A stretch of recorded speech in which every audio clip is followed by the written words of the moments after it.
咏春嚴文。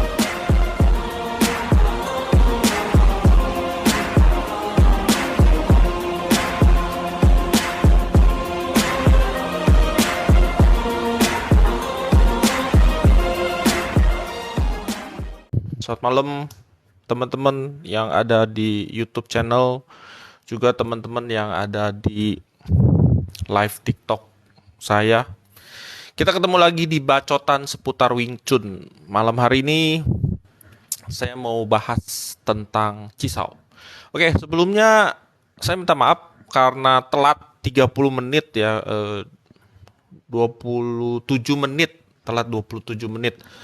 Jadi tadi ada telepon dari rumah, jadi makanya persiapannya agak telat.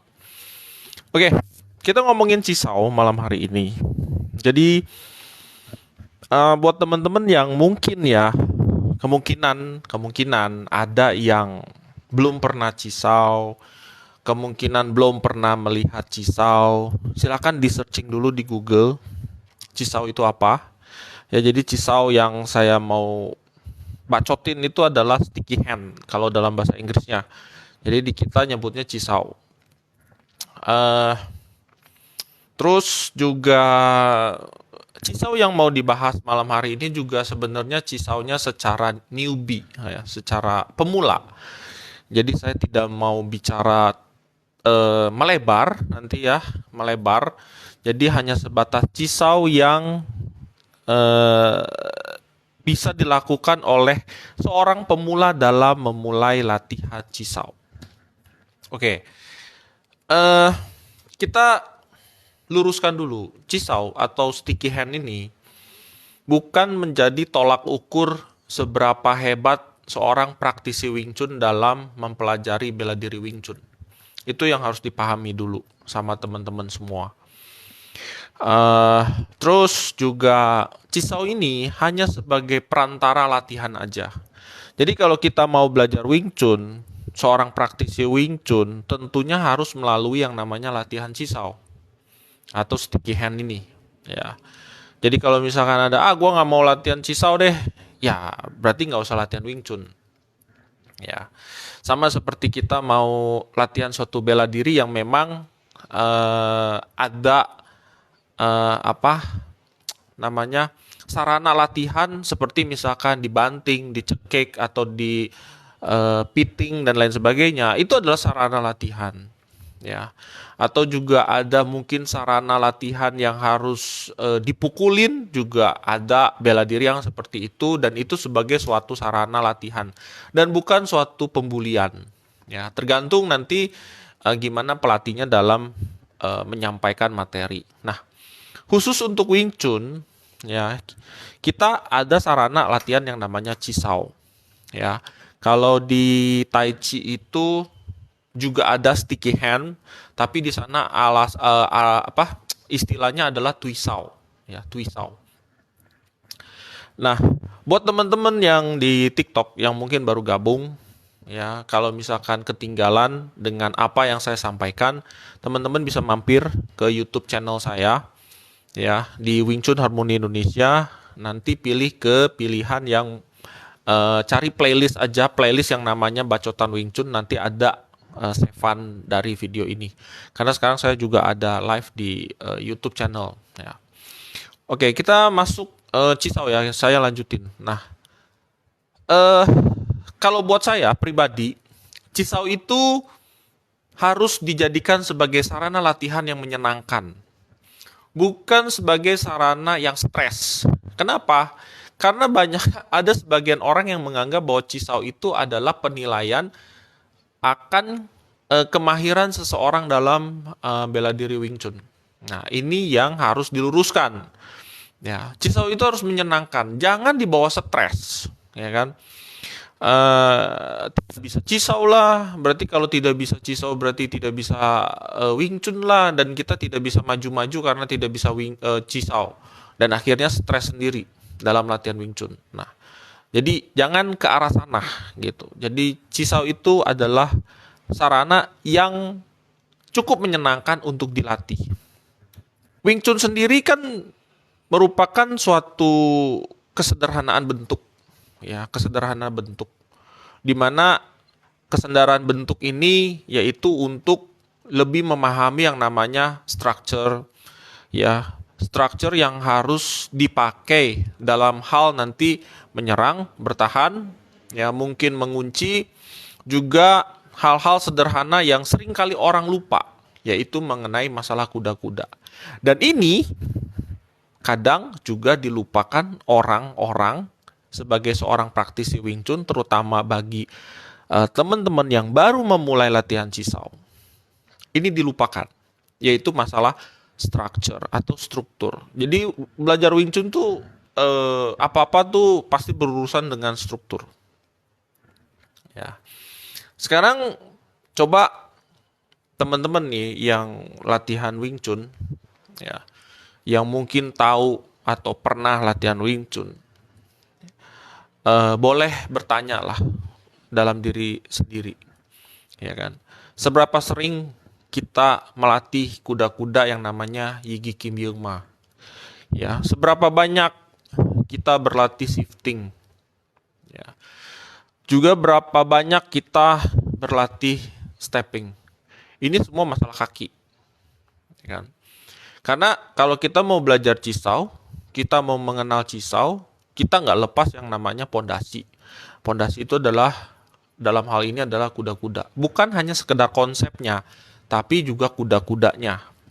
Kita mau belajar karate, kita tahu harus kuda-kuda seperti apa. Kita mau belajar aikido, kita harus tahu kuda-kuda yang kita pakai itu mau seperti apa. Kita mau belajar hunggar, sama. Mau belajar tai chi pun sama.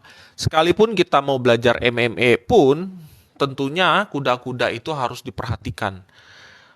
Nah, kebanyakan yang saya lihat, ya kan, selama ini mereka-mereka yang latihan Cisau itu tidak menggubris yang namanya kuda-kuda. Kuda-kuda mendasar. Karena kan sekali lagi ya, saya konteksnya di sini kita ngomongin Cisau untuk pemula. Nah, banyak orang-orang pemula yang melewati ini semua, fase di mana dia memahami yang namanya Yigi Kim Yeung Ma yang dilatih dalam bentuk form Siu Lim Tao, dibawa ke dalam bentuk Cisau, dan itu ada link yang hilang dan mereka tidak pernah memperhatikan itu semua. Ya.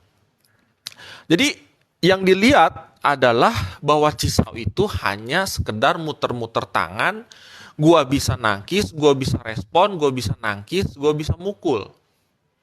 Ya, gua bisa menghindar hanya dengan memiringkan badan. Gua bisa menghindar dengan hanya menggeser kaki dan lain sebagainya. Mereka melupakan suatu hal yang sangat mendasar di mana Wing Chun itu adalah berbicara tentang struktur. Yang tadi saya sebutkan, ya, struktur dalam hal menyerang, struktur dalam hal bertahan, struktur dalam hal mengunci mungkin, struktur dalam hal melangkah, struktur dalam hal, ya, kuda-kuda itu sendiri. Ya, itu yang sering orang banyak lupa atau miss. Jadi asal, gue bisa latihan Cisau, yang penting gue bisa muter-muter, kelihatan keren, gue bisa nangkis, gue bisa ngerespon, udah cukup. Nah, itu pemikiran para newbie, ya, para pemula, ya. Dan mereka nggak pernah memikirkan hal-hal kecil.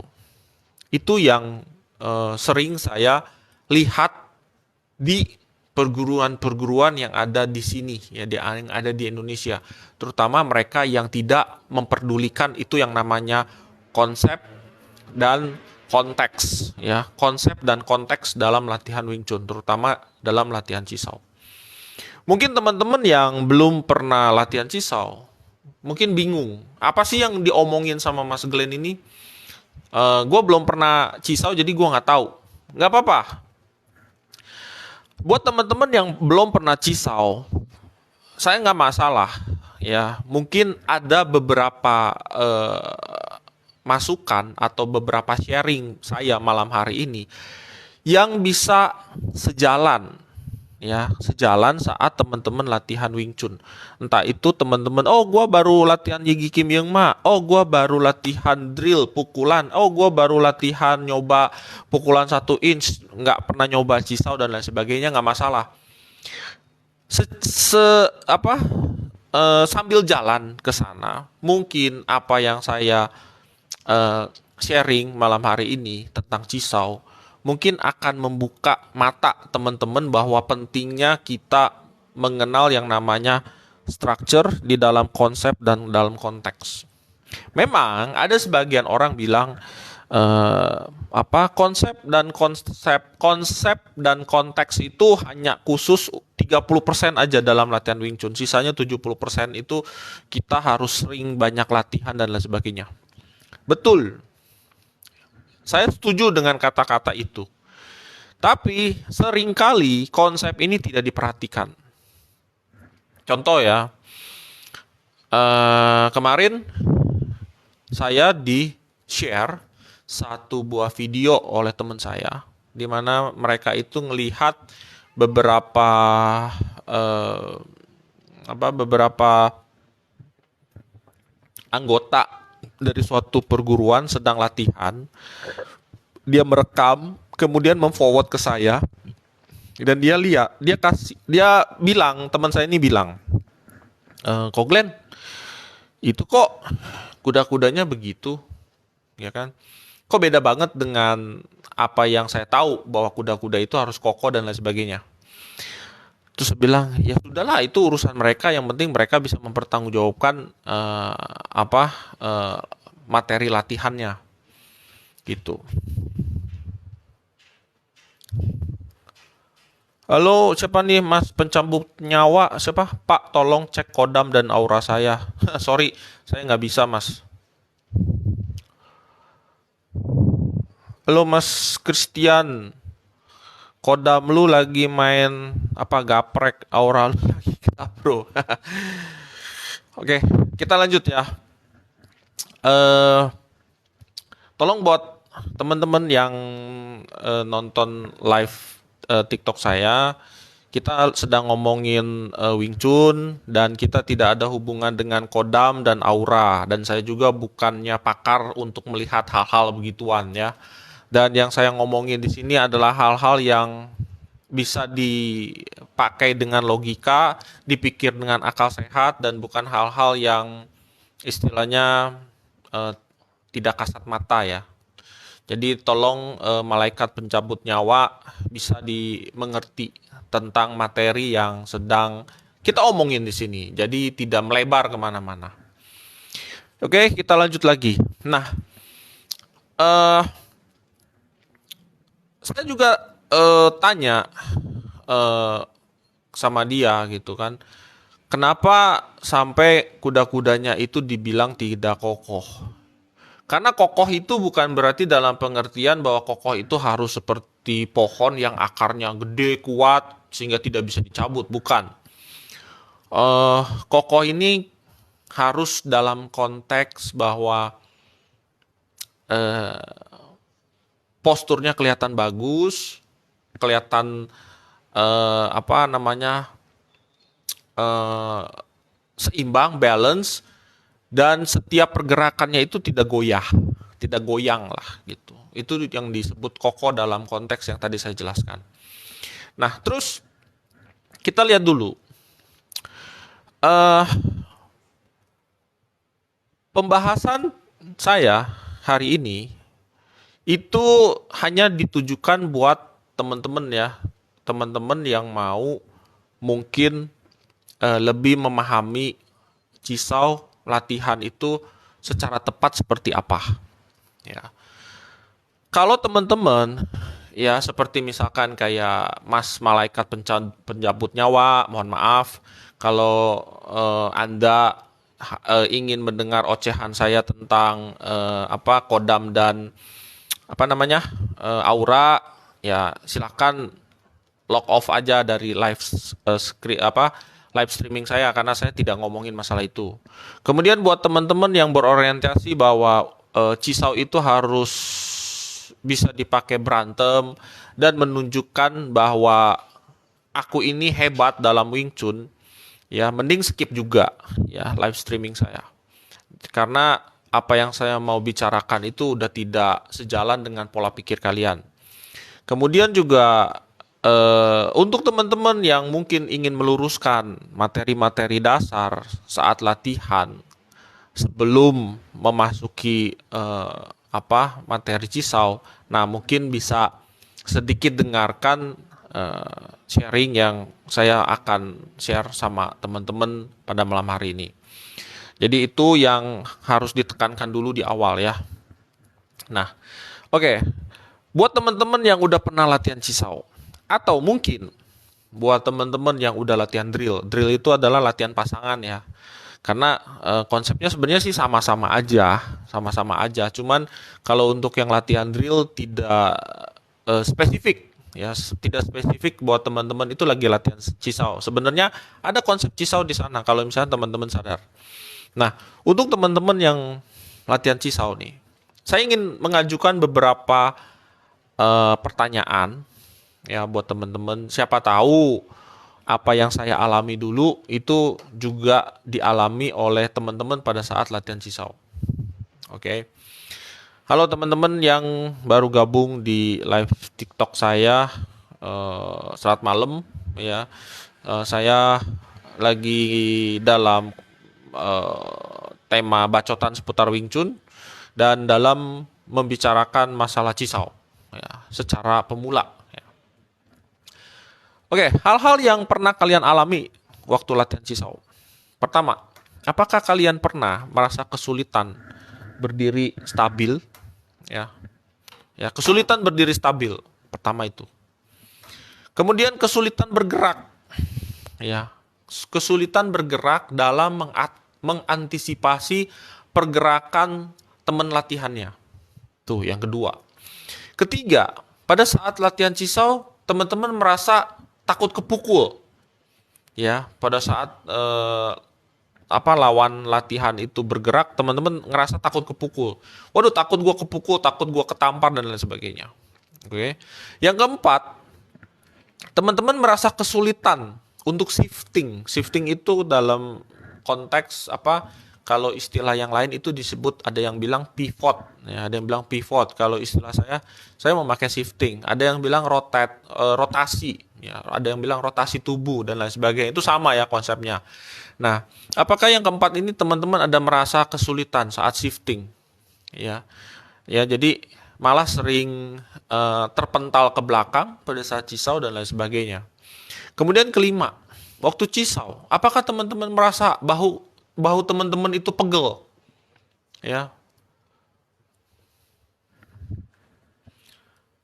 Siapa nih? Halo, Kak Anita. Malam juga, gimana kabar Kupang, NTT? NTT. Saya bukan di NTT. Saya di Jakarta. Di Jakarta kabarnya di sini hari ini mendung. Bukan mendung ya, berawan. Oke, kita lanjut. Tadi pernah teman-teman merasa bahunya pegel-pegel ya. Kemudian pernahkah teman-teman merasa sering ketrap dan bingung mau ngapain? Jadi sudah ketrap itu. Ketrap itu istilahnya tangannya kejebak ya kan. Saling tindih antara tangan kiri sama tangan kanan, apapun itu posisinya, dan teman-teman merasa kebingungan. Harus ngapain nih untuk melepaskan diri? Nah, itu pada saat Cisau. Kemudian teman-teman pada saat Cisau juga sering berpikir, gue mau ngapain ya? Gue mau mukul atau mau nangkis? Terus gue mau pakai apa? Gue mau pakai tansau, mau pakai bongsau? Pokoknya teman-teman banyak berpikir untuk bergerak ya pada saat Cisau. Kemudian adakah teman-teman yang merasa sering tertekan?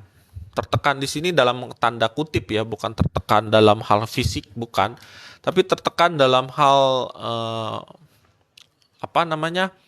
tenaga ya dari pasangan latihan Cisaunya.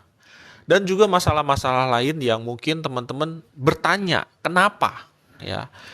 Dan ada yang kritis. Biasanya yang kritis itu dia akan mencari video tutorial untuk menjawab kegalauan hatinya saat bermain Cisau. Tapi ada juga yang istilahnya langsung bertanya ya sama pelatihnya, atau ada juga yang diam karena merasa bahwa ini nggak penting. Yang penting gue bisa nangkis, gue bisa mukul, gue bisa menjatuhkan lawan dan lain sebagainya. Ya, jadi banyak tipe orang pada saat latihan Cisau. Tapi hal-hal yang tadi yang saya sebutkan di awal, permasalahan-permasalahan dan pertanyaan-pertanyaan itu muncul pada diri saya pada saat latihan Cisau pertama kali. Ya, pertama sih saya kadang bingung. Ya, pertama tuh saya bingung. Sebenarnya Cisau yang saya mau itu seperti apa? Karena saya pernah mengalami Cisau dengan tanpa tenaga. Ya. Tapi pada saat ketemu orang-orang yang dengan Cisau yang menggunakan tenaga dalam mensupport pergerakan dia, saya kesulitan. Karena dengan berusaha Cisau secara rileks, artinya tidak mengedepankan tenaga terlalu berlebihan, itu menjadi kesulitan dalam hal bergerak. Bahkan lebih sering kepukul, lebih sering ketrap dan lain sebagainya. Ya. Lalu salah dong, Cisau tanpa tenaga atau Cisau dengan kelenturan dan lain sebagainya. Kemudian saya juga pernah menggunakan tenaga untuk melawan Cisau. Tetapi ternyata tenaga saya kalah. Tenaga saya ternyata tidak sebesar teman latihan Cisau saya. Terus Cisau saya salah juga dong. Nah, disinilah muncul yang namanya stres pada saat latihan Cisau. Padahal Cisau itu harusnya fun dan menyenangkan. Kenapa? Karena kita melupakan sesuatu hal penting yang mendasar pada saat kita sebelum berlatih Cisau. Dan kadang itu seringkali kita skip hanya karena kita pengen cepat mendapatkan materi. Padahal ada materi-materi penting yang harus kita dalami dulu sebelum kita masuk ke dalam Cisau. Ya. Halo Mas XYZ 0530. Bagaimana waktu Cisau? Tangan lawan sangat berkeringat sampai licin. Dilap aja Mas, dilap aja. Karena kalau licin kita tidak bisa Cisau. Itu sama aja kita mau nangkep belut. Ya, jadi dilap aja tangannya. Ya, karena Cisau itu kan bebas. Ya kan. Kalau berkeringat ya dilap aja dulu. Ya, jadi hal seperti itu bukan hal yang bukan hal yang sulit dilakukan gitu. Oke, jadi itu yang saya rasakan. Ya, padahal saya berusaha untuk menerapkan yang namanya Syurim Tao, Chamkyu, mungkin ada Byuji ya buat teman-teman yang mungkin sudah belajar Byuji duluan gitu, cepat kan belajar Byuji. Nah, tapi tidak ada satupun yang bisa diterapkan pada saat kita Cisau. Nah, teman-teman pernah nggak mengalami hal seperti itu? Saya sih yakin 90% teman-teman pasti mengalami hal tersebut. Nah, oke, di sini ya. Yang tadi saya sebutkan, di mana saya galau atau stres dengan konsep Cisau di awal. Ya, saya memilih Cisau dengan tenaga, Cisau dengan lembut, atau Cisau dengan keras dan lain sebagainya. Ya. Nah, akhirnya saya bertemu dengan seseorang, dan dia mengutarakan ya, suatu kalimat. Kalimat itu kurang lebih begini. Wing Chun itu bicara selalu soal struktur. Itu kata-katanya.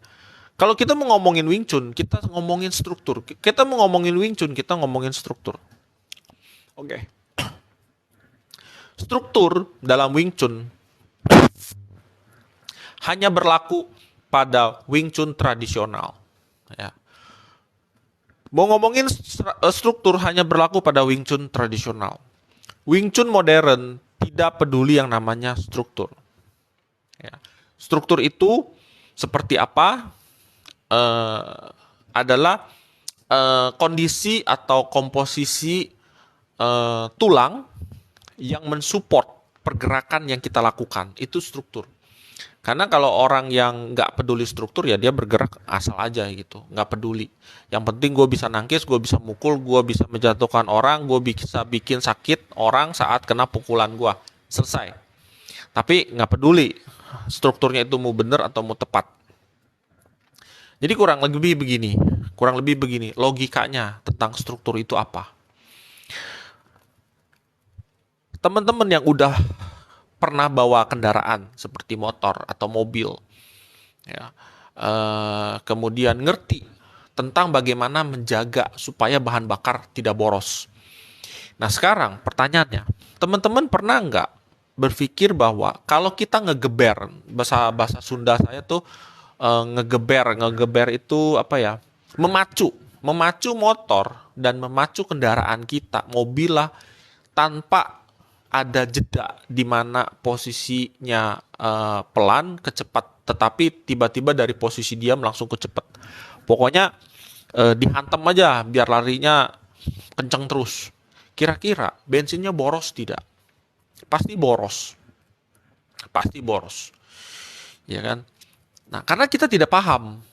Kita cuman lebih mementingkan bahwa kita cepat sampai, ya kan? Sampai misalkan kayak kita logikanya juga saya sering lihat di jalan banyak motor-motor yang melawan lampu merah, padahal lampu itu masih merah belum hijau tapi sudah mencuri start ya karena pengen cepet 5 menit, pengen cepet 3 menit, padahal cepet 5 menit 3 menit itu tidak akan berpengaruh, ya tidak akan berpengaruh apa-apa. Nah, hal itu pun terjadi pada saat kita latihan cisau. Kalau kita pengen start cepat, kita akan meninggalkan cisau. Ya. Dan cisau itu hanya sebagai formalitas. Formalitas. Yang penting gua apa istilahnya selesai belajar materi, yang penting materi cisaunya udah gua dapetin. Tapi mau itu tepat atau tidak itu urusan kesekian. Yang penting gue udah lewatin masa itu ya udah selesai. Ada orang yang seperti itu. Dan ujung-ujungnya apa? Pada saat dia mencapai suatu tingkatan tertentu, dia akan merasa kesulitan dan mentok. Sesudah mentok dia nggak tahu harus ngapain lagi. Akhirnya stres sendiri. Halo Bang Dika, di Indo Wing Chun masih awam ya? Oh enggak, di Indo Wing Chun itu udah banyak banget. Perguruan itu udah kayak jamur, apalagi di Jakarta. Ya mungkin kalau misalkan Bang Dika mungkin di luar kota Jakarta, mungkin Wing Chun itu masih jarang, ya masih jarang. Karena ya ada beberapa faktor yang menyebabkan bahwa di luar itu Wing Chun masih jarang. Tapi kalau di Jakarta Wing Chun banyak. Di Jakarta Utara saja ada beberapa perguruan. Jakarta Timur di tempat saya buka kelas juga ada beberapa perguruan dan lain sebagainya. Dan juga di luar kota Jakarta itu kebanyakan memang masih sedikit pelatihnya. Ya bahkan kemarin itu pernah ada temen saudara kita yang di Kalimantan itu minta saya ke sana. Ada saudara kita yang dari Papua pun minta saya untuk ngirim pelatih ke sana. Karena memang di sana tidak ada pelatih di sana. Dan selain itu juga kemungkinan karena rata-rata pelatih yang sudah pernah buka kelas di sana itu semua sistem kilat. Sistem kilat yang tadi saya bilang gitu kan, mereka tujuannya hanya memperpanjang cabang tanpa bisa meningkatkan kualitas dari si pelatihnya. Jadi pada saat si pelatihnya itu sudah mentok dalam konteks bahwa dia sendiri untuk menggali keilmuannya sendiri itu kesulitan. Kenapa? Karena sudah melatih, kesannya itu sudah cukup. Banyak orang yang sudah merasa melatih Wing Chun itu sudah cukup pandai. Ya, kalau buat saya pribadi, melatih orang itu adalah suatu uh, belajar kembali, mengulang kembali materi-materi yang sudah lewat. Mungkin ada beberapa materi yang mungkin kelewat pada saat dengan Sifu saya belajar, itu diulang lagi, di-repeat lagi, dicoba lagi, baru kita sharing lagi ke anggota kita. Nah, mungkin banyak pelatih-pelatih yang tidak melewati eh, kondisi tersebut. Artinya pada saat dia mentok ya sudah, dia nggak bisa menemukan jalan. Ketemu gurunya susah karena dia udah keluar kota, sedangkan gurunya mungkin misalkan ada di Jakarta dan lain sebagainya. Atau mungkin pas ke sana Wing Chun itu kan memang peminatnya sedikit, ya kan. Mulai rame itu kalau ada film. Kalau di luar film sudah. Dan notabene-nya Wing Chun itu kan konsepnya katanya gampang dipelajari. Nah, pada saat seorang masuk ke suatu perguruan, kemudian belajar, dengan tujuan, dengan orientasi bahwa, weh, gue sudah bisa jago berkelahi, gue bisa jago mukul, gue bisa jatuh, gue nangkis, selesai. Ya, selesai. Mungkin 6 bulan, mungkin 1 tahun selesai, sudah itu menghilang. Dan itu yang terjadi menurut kacamata saya. Begitupun sama di kelas saya pun seperti itu. Karena orientasinya hanya sekedar berkelahi, bukan belajar bela diri. Bela diri itu bukan belajar seni bela dirinya, tetapi belajar bagaimana cara berkelahinya. Ya. Jadi ada batasan kalau kita ngomong berkelahi. Intinya kan namanya berkelahi itu mencelakakan orang. Ya kalau kita sudah berhasil mencelakakan orang, apalagi tujuan yang mau kita capai kan nggak ada. Yang penting kan gue udah bisa mencelakakan orang. Tujuannya seperti itu. Karena banyak orang yang istilahnya pengen belajar Wing Chun itu untuk membela diri, supaya nggak kena dibully dan lain sebagainya.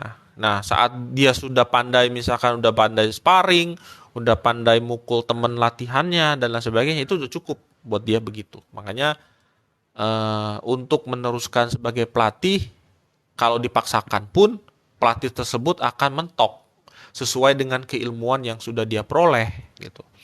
Kalau keilmuannya setahun, ya yang saya sharing itu adalah keilmuan yang setahun. Seperti itu. Itu kira-kira Mas Dika. XYZ 0560. Ya, apa nih? Ini yang bikin bingung.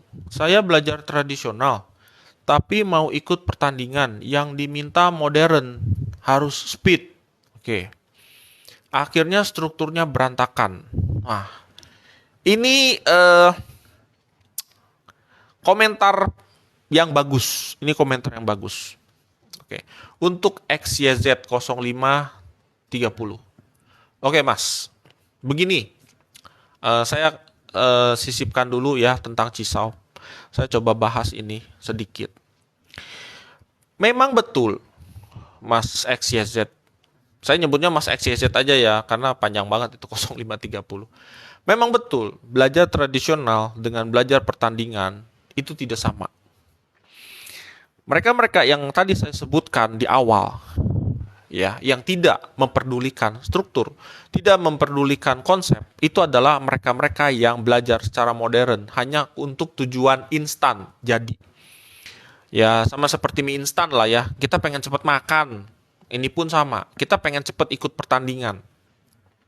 Yang namanya bertanding, itu ya kita harus ikut aturan bertanding. Salah? Enggak salah. Tujuannya aja. Sama seperti kita, ya kan? Kenapa saya menjadi pelatih Wing Chun? Kenapa ada yang jadi pembisnis? Kenapa ada yang menjadi tukang gorengan? Kenapa ada yang menjadi kurir? Semua adalah suatu pekerjaan dan semua punya tanggung jawab. Ini pun sama. Teman-teman mau belajar tradisional silakan, mau belajar untuk pertandingan silakan. Nah, tinggal sekarang individunya, ya kan, dari dirinya Mas XYZ sendiri yang harus mendisiplinkan. Kalau Mas mau bertanding, ya sudah ikut aturan pertandingan.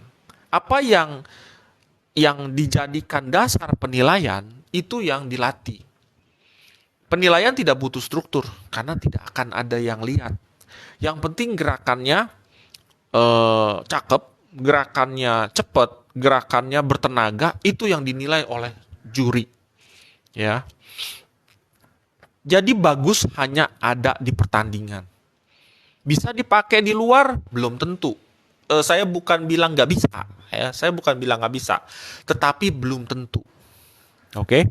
Nah, kalau misalkan Mas XYZ memang merasa bahwa setelah ikut ke sana, halo komputer, selamat malam juga,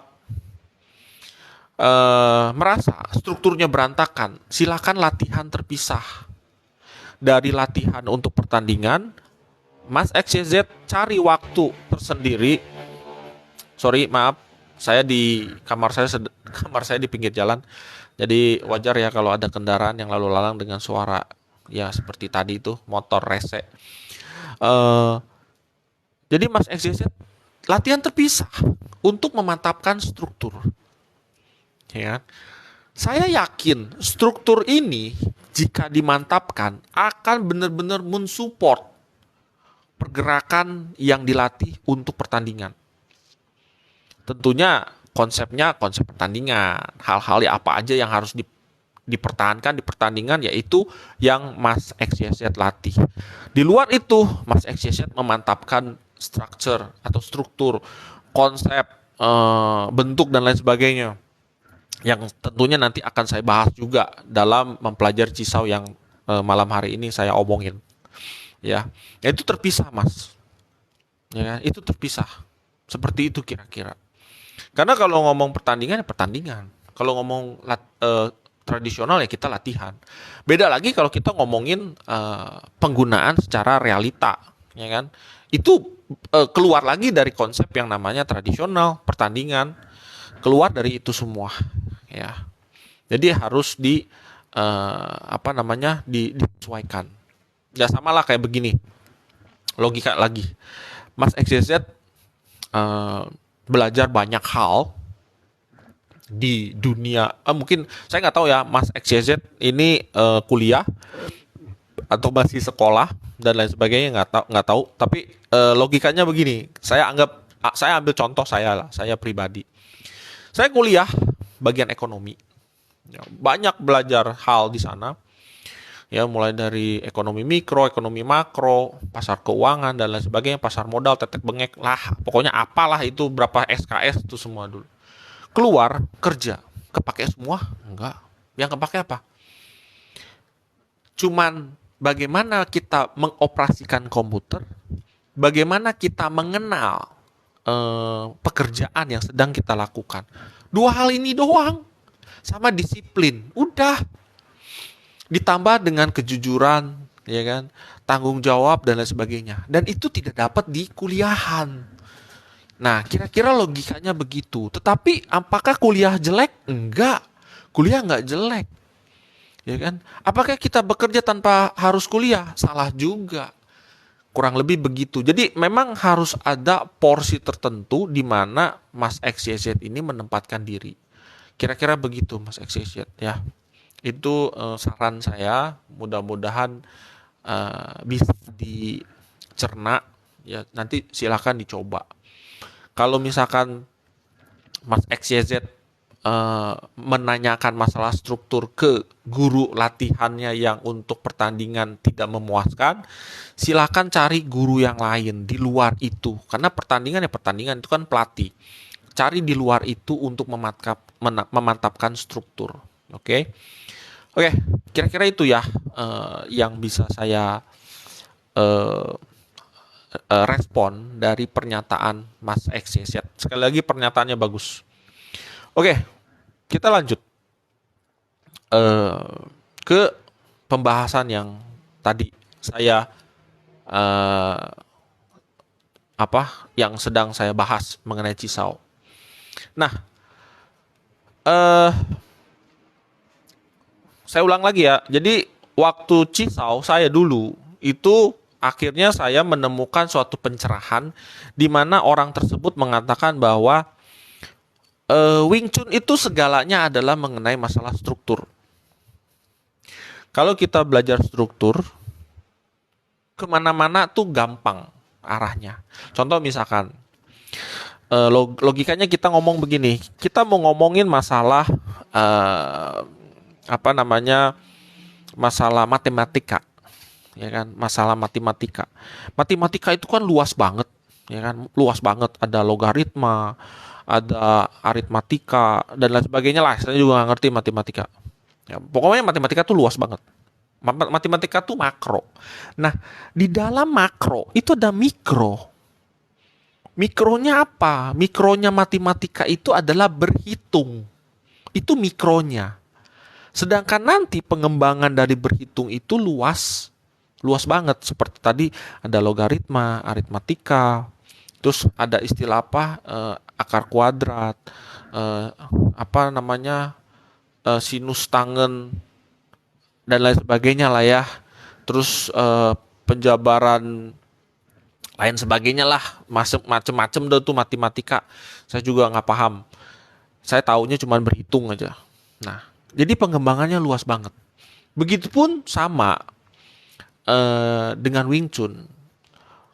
Kita belajar Cisau tujuannya adalah untuk melatih sensitivity yang nanti itu akan berkembang membesar ke dalam suatu yang namanya adalah latihan teknik yang ada di dalam Wing Chun, ya, mulai dari The Little I The Foam, Chamkyu, Byuji, boneka kayu. Nah, bagaimana kita mau menerapkan teknik yang ada di itu semua ke dalam drill dengan menggunakan manfaat bahwa yuk kita melatih yang namanya sensitivity sebagai sarana, ya.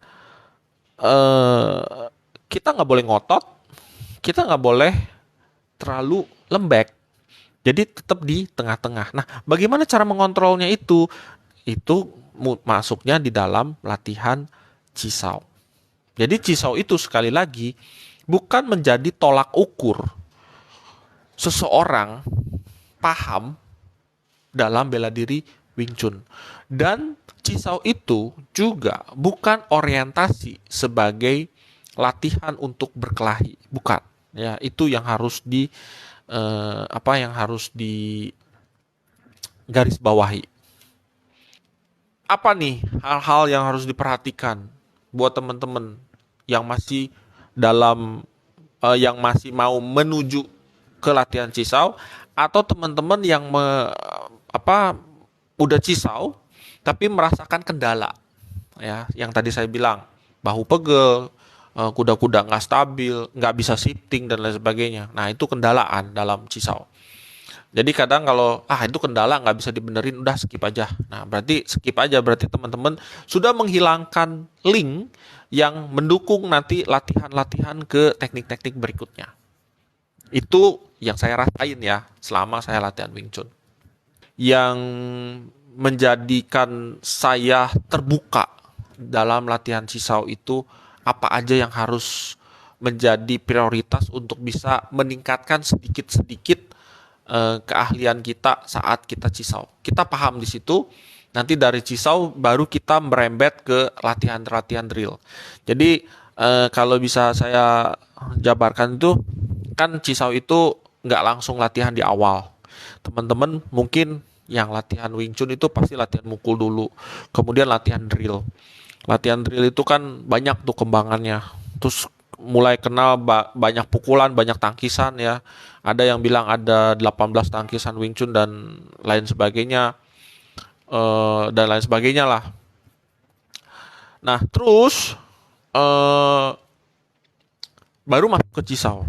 Nah, pada saat Cisau, konsep Cisaunya nggak dipakai. Akhirnya Cisau ini hanya dijadikan sarana yang nggak penting. hanya formalitas. Kita belajar Wing Chun, belajar Cisau, oke selesai. Tapi sebenarnya konsep yang ada Cisau itu nanti kita bisa balikin lagi ke awal latihan seperti latihan drill yang tadi saya sebutkan. Itu kita selipkan konsep Cisaunya, barulah drill kita bisa dibilang sempurna. Menuju sempurna. Nggak bakal bisa nyampe 100%, tetapi 99% itu akan lebih berasa lain ketimbang saat kita latihan sebelum mengenal Cisau. Teman-teman harus punya pasangan yang sepemikiran. Itu yang pertama. Cari pasangan yang sepemikiran, satu pemahaman, di mana pasangan ini adalah penentu kita untuk berkembang. Kalau pasangannya tidak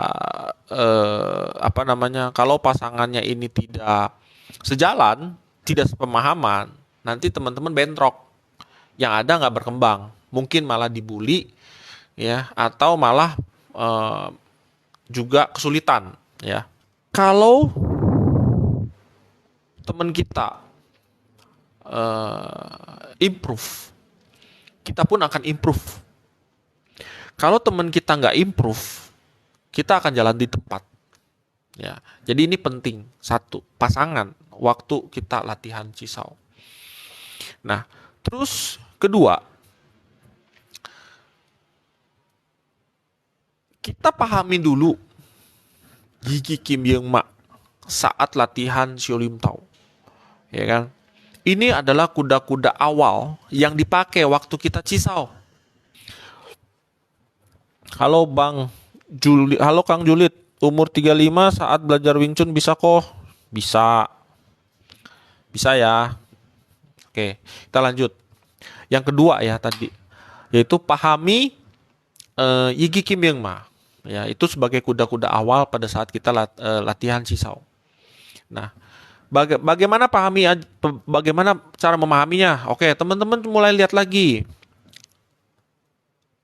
Pada saat Yigi Kim Yeung Ma, teman-teman perhatikan bagaimana posisi tulang punggung. Di mana tulang punggung ini adalah center line kita loh. Ya kan? Kemudian bagaimana posisi bahu? Ya. Bagaimana posisi pinggul? Ya. Kemudian posisi pinggul ini yang akan mendistribusikan bobot kita ke kaki. Ya. Dan bagaimana posisi kaki yang mendukung center line kita. Kalau itu semua terkoneksi, kita pasti seimbang. Nah, bagaimana keseimbangan kita tuh pada saat kita lagi memasang Gigi Kim Yeung Ma? Itu dibawalah pada saat kita latihan Cisau. Ya, kita bawa itu semua pada latihan Cisau. Jadi jangan sampai pada saat latihan Cisau kuda-kudanya bukan kuda-kuda Yigi Kim Yeung Ma, kuda-kuda bebas. Nah, terus bagaimana cara kita menerapkan dari latihan Xiu Lim Tao yang ada di menerapkan konsep Yigi Kim Yeung Ma yang ada di Xiu Lim Tao ke dalam latihan Cisau. Ini missing link juga dan saya banyak lihat itu. Ya. Nah, kemudian yang ketiga, sebelum latihan Cisau, teman-teman mulailah dengan single Cisau. Single sticky hand. Cisau dengan sebelah tangan. Ya. Teman-teman mulai belajar di sana.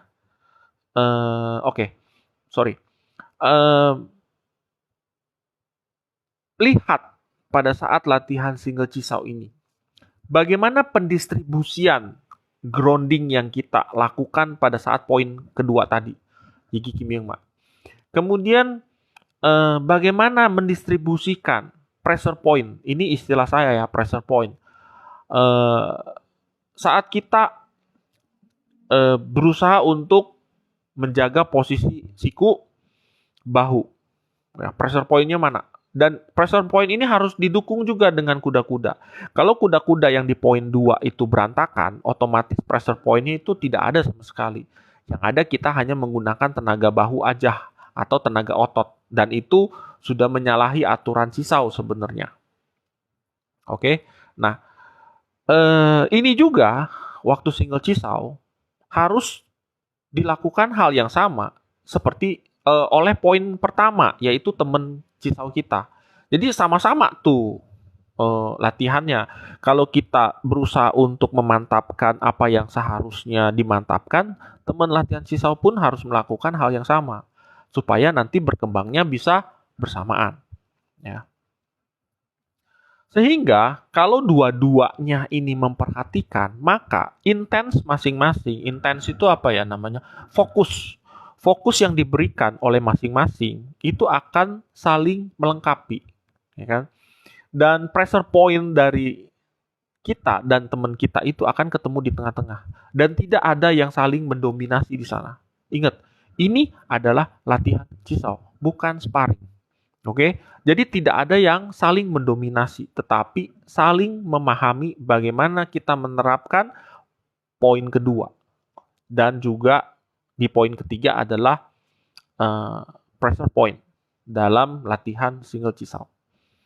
Kemudian dalam single Cisau juga kita belajar menerapkan bentuk-bentuk yang ada di Siu Lim Tao, terutama bentuk Tan Saunya, bentuk Bong Saunya, kemudian ada bentuk Fuk Sau, bentuk Jam Sau, dan bentuk pukulan dari pergerakan di dalam single Cisau. Single Cisau kan masih sebelah tangan kan.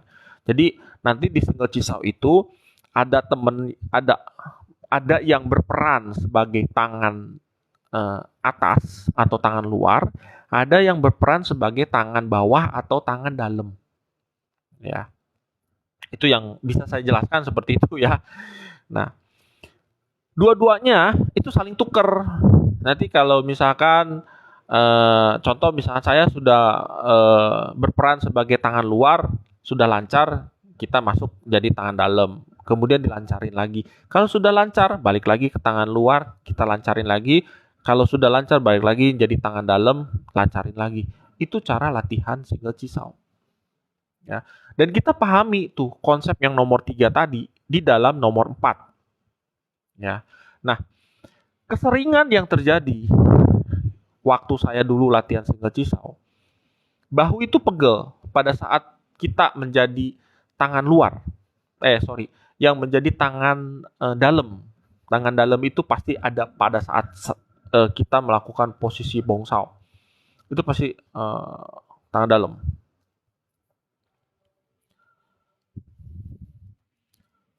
Peter, bisa sekali saya sudah umur 50 tahun belajar Wing Chun dengan bimbingan Kogelen yang detail. Halo Mas Ahmad. Ahmad. Halo Mas Ahmad. Selamat malam juga. Ya. Bahu pegel pada saat bongsao. Kenapa? Nah, jadi jangan sampai pada saat merasa bahu pegel, skip. Mungkin belum terbiasa. Iya betul. Belum terbiasa.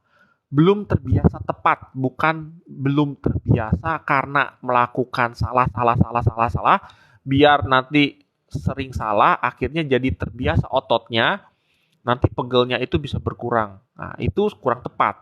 Tetapi karena belum terbiasa bergerak secara tepat. Makanya tangan bagian dalam yang melakukan bongsao rata-rata pegel. Nah, teman-teman tinggal tanya ke dalam diri sendiri yang masing-masing yang sudah latihan Cisau, apakah betul bahunya pegel? Nah, kalau bahunya pegel, berarti bongsao yang kalian lakukan alurnya nggak tepat. Ya, alurnya nggak tepat. Kebanyakan teman-teman pada saat bongsao itu sikunya diangkat ke atas, bukan berbentuk spiral ke depan. Ya, itu dua hal yang berbeda. Diangkat ke atas, berbentuk spiral ke depan. Ya, seperti orang ngebor. Kalau saya gambarkan seperti itulah ya. Nah, kemudian juga teman-teman juga harus paham. Ya, kenapa pada saat latihan bongsao, bahu kita itu pegel? Karena bongsao itu adalah bentuk yang paling lemah. Kenapa saya sebut lemah? Oke, kita balik lagi ke konsep Wing Chun. Pukulan kita, tangkisan kita, pergerakan kita dari tangan itu akan terlihat kokoh karena siku kita tidak terlalu jauh dari badan. Tetapi pada saat kita bongsau, siku kita di luar dari badan.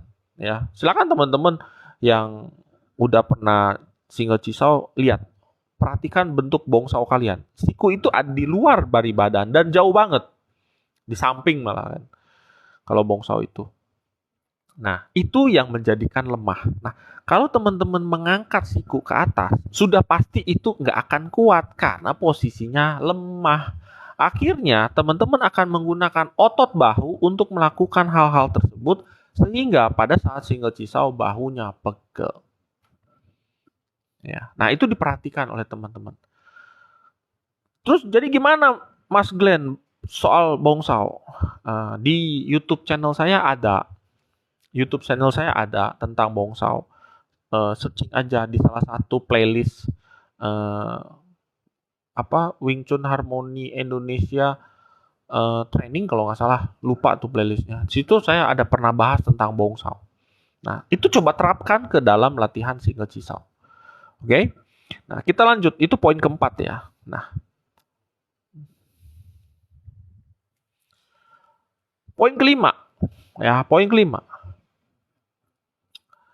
Dari 4 poin tersebut di atas, kita baru masuk ke latihan double cisau.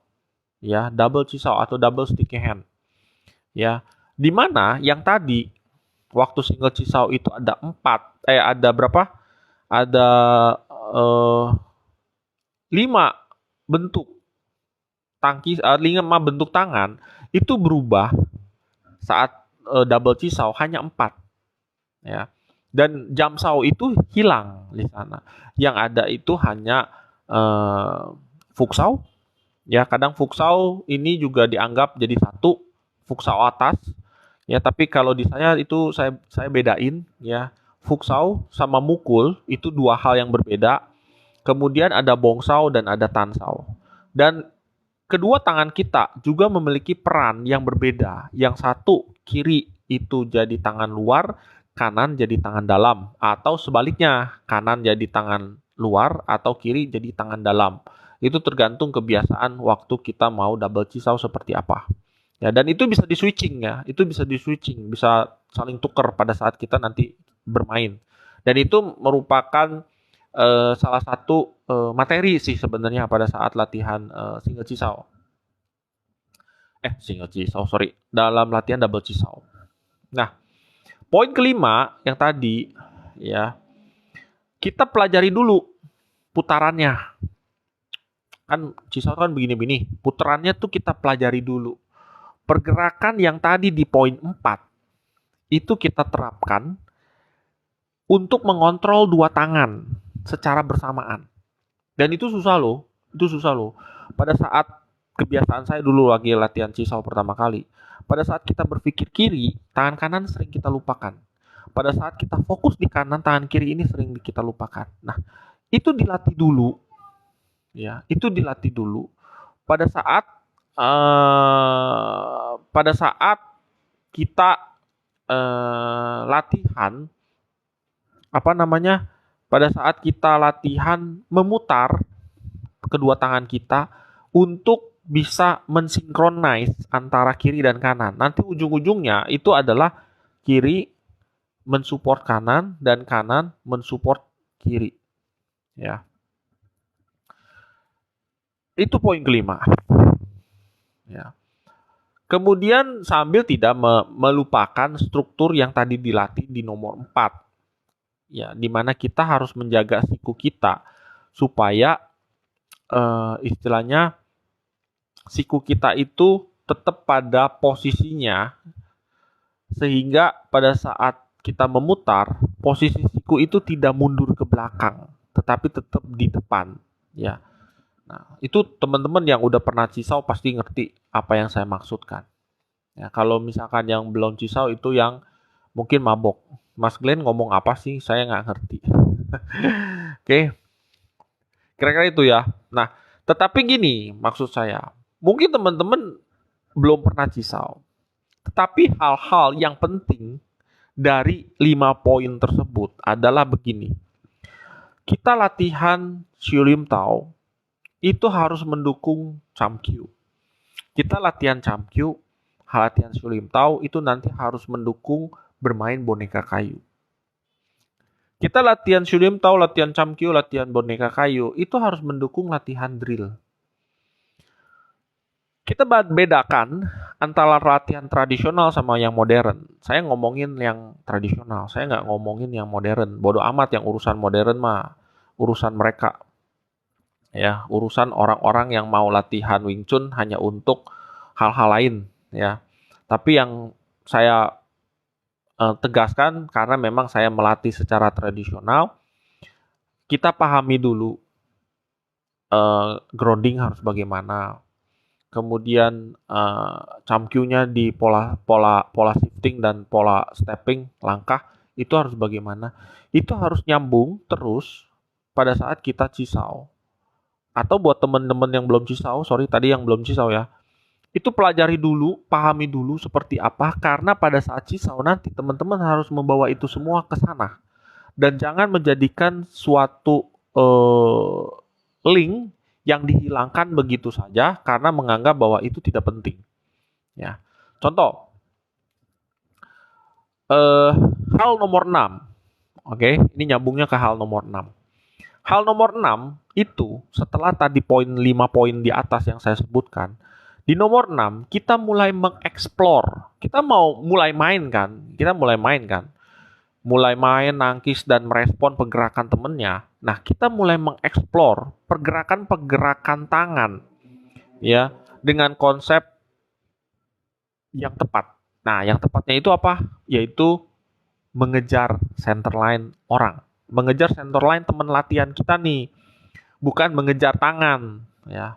Karena kebanyakan latihan drill ngejar tangan karena menghafal dan mememori. Kemudian pas latihan cisau kita ngejar tangan juga. Ya, padahal tujuan kita ngejar center line. Lebih tepat kalau saya bilang ngejar center line itu seperti kita mengejar sasaran yang mau kita serang. Intinya begitulah. Kita mengejar sasaran yang mau kita serang. Halo Mas Saipul. Halo Mas Saipul. Apa nih? Kalau Tansao itu untuk blocking apa untuk menyerang? Oke. Tansao itu saya jawab dulu ya sebelum lanjut nomor 6. Tansao itu untuk blocking tapi sifatnya menyerang. Ya, jadi Tansao itu untuk blocking tapi sifatnya menyerang. Kenapa saya sebut sifatnya menyerang? Karena Tansao itu sifatnya menusuk, bukan menangkis. Berbeda dengan Paksao. Paksao juga untuk blocking, tapi sifatnya menepis. Ya. Bongsao juga untuk blocking, ya, tapi sifatnya mengalihkan. Nah, jadi kita harus paham dulu sifatnya dari masing-masing tangkisan. Jangan sampai tangkisan bongsao yang sifatnya mengalihkan, kita pakai menusuk sifatnya seperti tansao. Itu akan menciderai tangan dan bahkan kita bonyok kalau dipukul orang. Itu logikanya ya Mas Saipul. Karena kalau mau pelajari setiap sifat masing-masing tangkisan ya tentunya harus ada prakteknya. Jadi bisa paham. Feel-nya itu akan berkata yang sesungguhnya pada saat kita mempraktekkan. Kira-kira itu ya Mas Saipul. Oke, kita lanjut ke yang tadi nomor 6. Dari kita merespon gaya main temennya, ya, kan temennya juga punya style ya. Kita punya gaya main kita seperti apa, temennya juga punya gaya main kita, gaya mainnya seperti apa. Tetapi gaya main dia sama gaya main kita itu masing-masing harus sinkron karena mau sama-sama improve nih, bukan saling ngebully kan, tapi sama-sama improve. Nah, setelah mengeksplor pergerakan tersebut, ya saling merespon. Cisau itu kan seperti orang tanya jawab. Nah, ada yang tanya, ada yang jawab, kemudian yang jawab bertanya lagi, yang asalnya nanya kemudian menjawab dan lain sebagainya. Dan bergerak tangan itu seperti benang kusut yang tidak ada koreografinya. Ya. Bentuk Cisau itu cuma ada 4 yang tadi saya sebutkan. Tansau, Bongsau, Fuksau, sama Mukul. Udah, nggak ada lagi. Pergerakan itu bebas. Bergerak sesuka hati. Tapi nomor 6 ini tentu dengan tahapan pertama. Kita melakukan dengan posisi diam. Ya, posisi diam. Poin 1 sampai 5 diaktifkan di sana. Seiring dengan bergerak tangan kita. Kadang kecenderungan yang sering terjadi adalah pada saat tangan kita bergerak merespon, kita keasikan. Kadang kita lupa posisi grounding waktu kuda-kuda, posisi pinggul harus seperti apa, posisi lutut seperti apa, bahu seperti apa, centerline seperti apa, itu hilang. Karena kita asik menggerakkan tangan. Nah, ini yang harus dibalikin lagi, diikat lagi, dibiasakan lagi, supaya satu kesatuan tubuh kita itu pada saat kita cisau, itu tidak hilang fokus. Tidak hilang fokus. Jadi dari ujung rambut sampai ujung kaki itu kita sadar, kita mau lagi ngapain waktu kita cisau. Jadi, dengan demikian, otomatis hal yang paling simpel dari nomor 5, kita mengkombinasikan tangan kiri dan kanan saling support, juga akan disupport sama bagian kaki. Dan kaki akan mensupport bagian tangan. Begitupun posisi centerline kita. Semua saling support dalam satu kesatuan yang utuh dan tidak berangkat sendiri-sendiri. Barulah dari sana, dari posisi kita latihan, pergerakan mengeksplor itu, kita berusaha untuk mobile sedikit secara sederhana, yaitu dengan yang namanya pivot, shifting atau rotasi. Bagaimana badan kita merotasi, di mana ada tekanan yang besar kita alihkan supaya kita tidak melawan tekanan tersebut dari arah depan. Jadi tenaga kita tuh bukan melawan tekanan. Kenapa saya bilang kita harus bisa belajar shifting? Ibarat kata begini, orang dalam hal konteks secara logika akan ngebully orang yang lebih lemah. Anggaplah saya lemah. Saya dibully sama orang yang lebih kuat.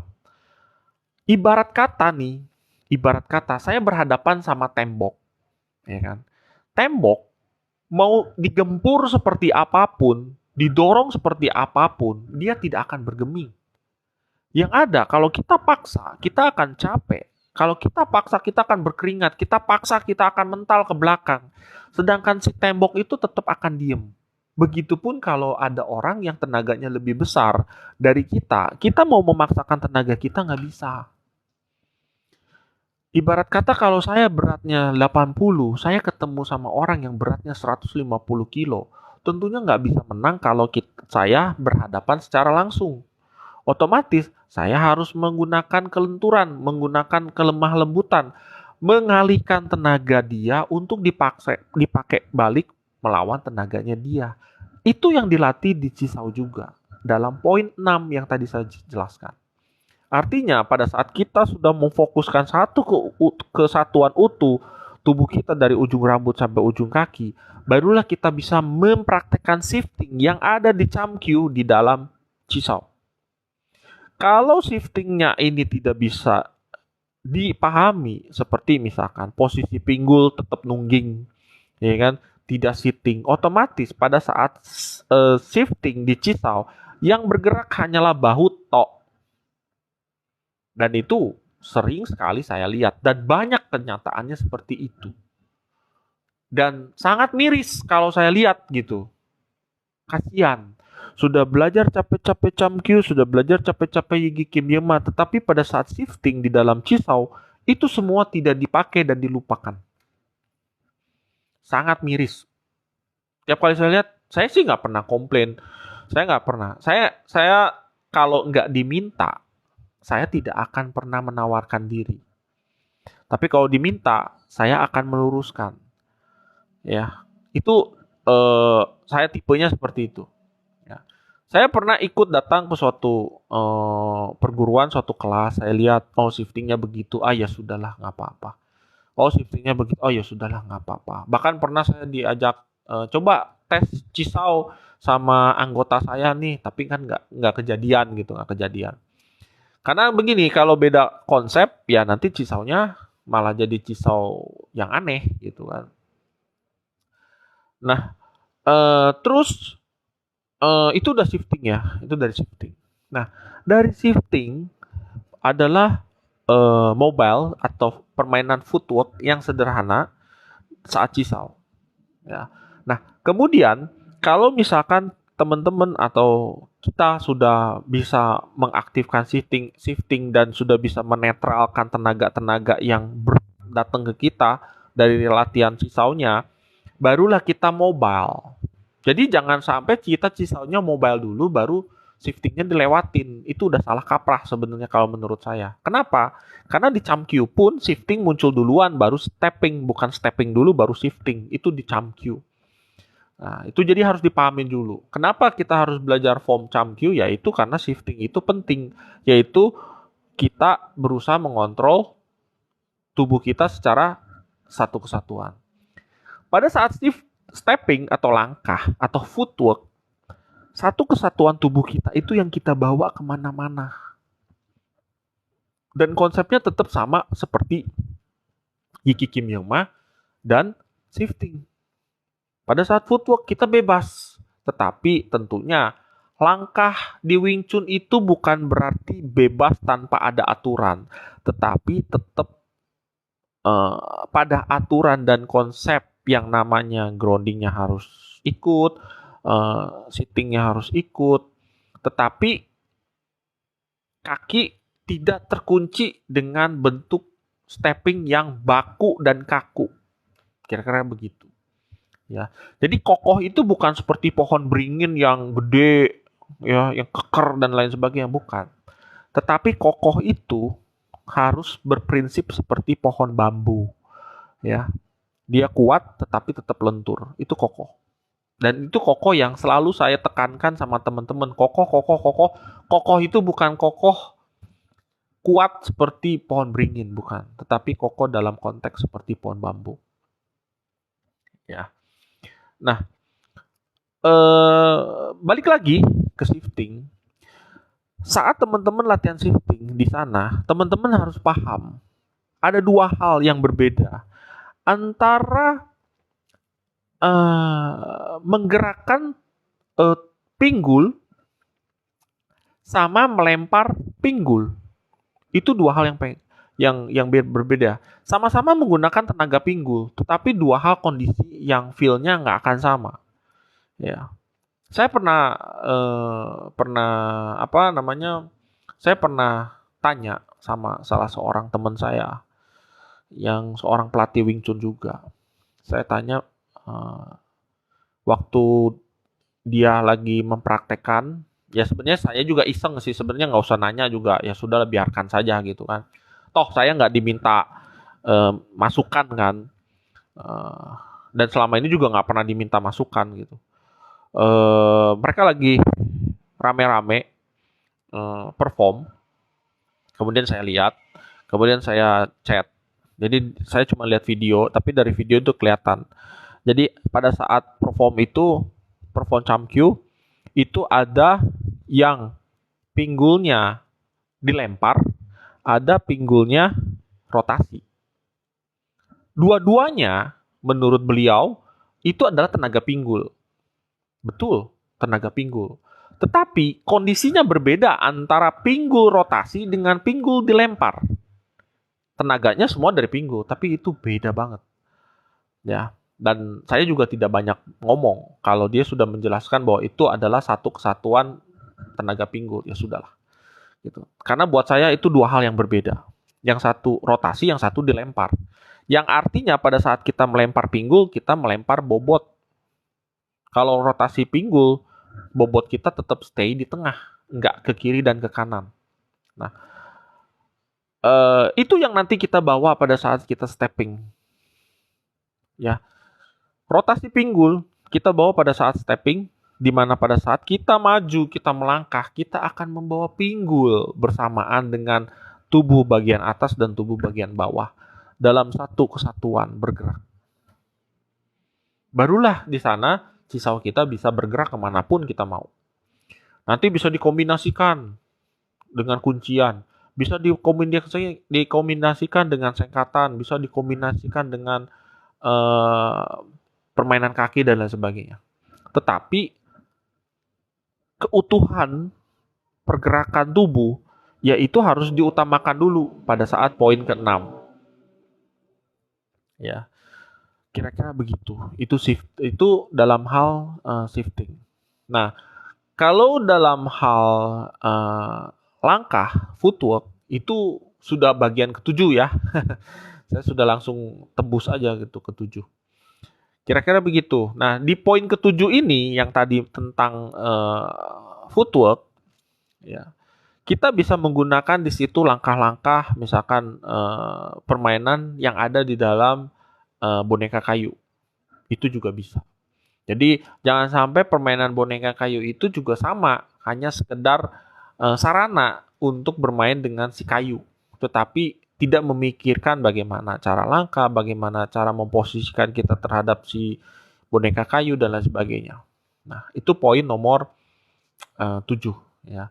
Sehingga nanti pada saat langkah itu kita juga harus paham ya, teman-teman harus paham.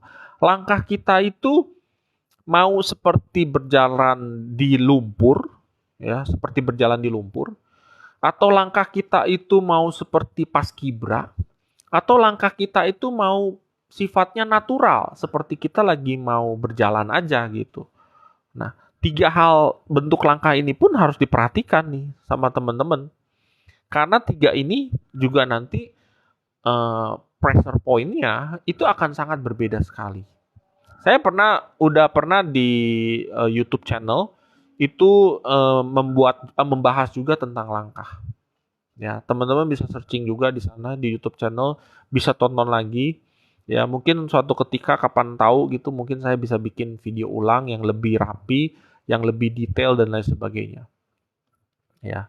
Nah, ketujuh poin yang tadi itu adalah hal-hal yang teman-teman harus pahami pada saat latihan Cisau. Buat teman-teman yang udah merasa Cisau-nya aneh-aneh, coba pilah-pilah lagi dari ketujuh hal tersebut, apa aja yang perlu diperbaiki oleh teman-teman untuk improve. Ya, bukan untuk menjadi jago, bukan untuk menjadi jago berkelahi, bukan menjadi jago bela diri Wing Chun atau lain sebagainya, nggak apa-apa. Bukan itu, tapi untuk improve terhadap apa yang sedang dipelajari sehingga nih suatu ketika pada saat teman-teman akan bercerita, akan sharing, teman-teman ngerti apa yang mau di-sharing dan apa yang mau diedukasi kepada orang yang mau belajar Cisau juga dengan teman-teman. Ya. Jadi jangan bilang, itu kata Ko Glenn harus begini, oh itu kata Mas Glenn harus begitu. Bukan seperti itu. Tetapi teman-teman bisa paham juga. Saya bisa paham seperti sekarang karena saya melalui masa-masa itu. Masa-masa galau, masa-masa stres dan terus mencoba ya. Cisaunya mau gayanya seperti apa? Cisaunya mau stylenya seperti apa tanpa merusak konsep yang ada. Konsep dari Shurim Tao-nya, konsep dari Chamkyu-nya, konsep dari boneka kayunya, konsep dari centerline, ya kan? Konsep dari posisi siku yang harus bagaimana, konsep dari grounding, konsep dari shiftingnya harus bagaimana, footwork yang harus seperti apa, shifting yang harus seperti apa, sehingga pada saat kita lakukan itu semua, yang namanya pressure point atau intense yang kita lakukan itu sejalan dengan apa yang kita pikirkan. Ya. Karena badan ini sudah ngikut apa yang kita mau. Tapi kalau misalkan apa yang kita mau apa yang kita mau badan tidak sejalan dengan badan, itu berarti ada sesuatu yang hilang di sana. Apa? Ya itu karena mungkin istilahnya kalau istilah teman saya muscle memorinya belum dapat. Nah, latihan muscle memory gimana? Ya itu harus dipecah-pecah. Kayak Jigi Kim Yang Ma latihan tersendiri, shifting latihan tersendiri, stepping latihan tersendiri, pemahaman pressure point latihan tersendiri, ya kan? Nanti semua itu digabungkan langsung ke Shurim Tao. Dari Shurim Tao nanti dipecah lagi ke Chamkyu. dipecah lagi ke boneka kayu, baru ke cisau. Ternyata cisau masih mentok, masih kurang ini, kurang itu, dipecah lagi ke bawah, turun lagi ke bawah. Itu namanya latihan tradisional. Ya, kira-kira seperti itu. Eh itu sih 7 poin ya yang istilahnya eh apa namanya yang bisa saya sharing ya. Wah, Mas, ini saya sudah lama cisau nih sama temen dan cisau saya sulit banget untuk dirubah. Itu gimana tuh? Gampang. Jawaban saya gampang. Kosongkan cangkir untuk mulai dari nol. Ya, kosongkan cangkir dulu. Diulang dulu tuh yang tadi saya sharing dari nomor 1 sampai nomor 7. Eh don't to rush, jangan terlalu cepet-cepet. Segala sesuatu tuh ada prosesnya. Itu saya selalu tekankan ke teman-teman di Rawamangun. Segala sesuatu tuh ada prosesnya. Ikuti prosesnya itu, dilatih, ya. Kemudian dipraktekkan. Kalau kurang, balik lagi ke bawah. Cangkirnya dikosongin dulu, diisi lagi pelan-pelan seperti apa kita maunya, supaya nanti pada saat materi latihan yang kita mau, seperti apa yang kita mau, itu bisa kita wujudkan. Begitupun di Cisau. Oh, gue pengen Cisau saya pengen Cisaunya shiftingnya bagus. Ya udah, turun lagi ke bawah. Saya mau footwork waktu steppingnya bagus. Ya udah, turun lagi ke bawah. Saya mau Yigi Kim Young Ma saya bisa kokoh pada saat main single Cisau. Ya udah, turun lagi ke bawah. Kosongkan cangkir, kosongkan cangkir, kosongkan cangkir, isi lagi yang baru. Kosongkan cangkir, isi lagi yang baru. Kira-kira begitu. Jadi nanti pas sudah dapet, kan ceritanya airnya sama kan. Misalnya kita ngisi air putih ya, kita isi lagi air putih kan Wing Chun juga gitu. Kita isi Wing Chun juga, air putih nih. Ya kan? Udah sampai mana? Wah, kurang ya udah, buang air putihnya, isi lagi air putih yang baru. Begitu terus. Baru kita dapat apa yang kita mau. Gitu. Halo komputer, saya melewati masa stres. Nah, nanti saya bikin stres lagi, bingung lagi. eh Latihan itu kan nggak langsung ditumplekin semua, brek gitu semua langsung, nggak. Karena kalau ditumplekin semua juga saya juga sendiri mabok. Nah, di kelas saya dulu di almarhum dulu juga saya mabok. Saya juga pernah ngalamin stres. Stres dalam hal apa? Contoh ya misalkan kayak gini. Bermain boneka kayu lah ya. Contoh nih bermain boneka kayu. Dulu kan saya datang ke kelas itu karena saya mau belajar boneka kayu. Dan untungnya almarhum Sifu itu ngajarin. Seminggu 1 kurang lebih ya. Itu baru ngajarin ya, bukan memperbaiki loh. Setiap ngajarin, misalkan ya hari pertama. Oke, hari pertama dikasih nih. Oke, gerakannya 1A, 1B, begini ya. Oke, hafalin Glenn. Oke, dihafalin sama saya tuh. Saya kan biasa latihan lebih awal datangnya. Jadi mulai jam 7, saya datangnya jam 6, kadang setengah 6. Hanya buat latihan besi boneka kayu. Hari berikutnya, saya kasih lihat. Almarhum Sifu bilang, bagus. Lanjut ya, gerakan kedua. Oke, lanjut. Gerakan kedua, hafalin 1A, 1B, 2. Oke. Pertemuan berikutnya. Nah, pertemuan berikutnya itu almarhum lihat. Gimana hasilnya 1, 2? Coba tunjukin. Oke, bagus. Lanjut ke 3. Nah, apa yang terjadi, komputer? Setelah 9 boneka kayu itu dalam kurun waktu sekitar 3 bulan lebih, itu saya rampungkan semua dalam hal menghafal ya, dalam hal menghafal. Kemudian saya kasih lihat ke guru, ke almarhum. Bilangnya apa? Itu kurang tepat, salah. Harusnya begini. Loh, kemarin kan katanya sudah bilang bagus.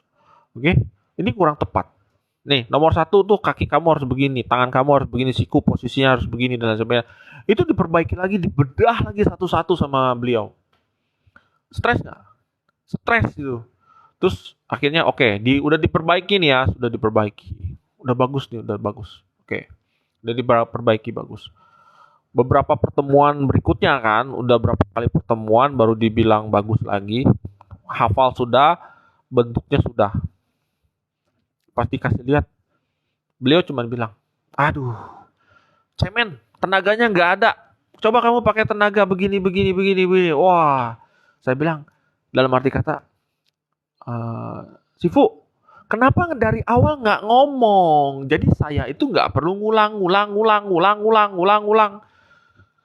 Sekarang baru kepikiran kok. Sekarang baru kepikiran. Setelah kesini itu saya baru pikiran. Oh, saya tahu.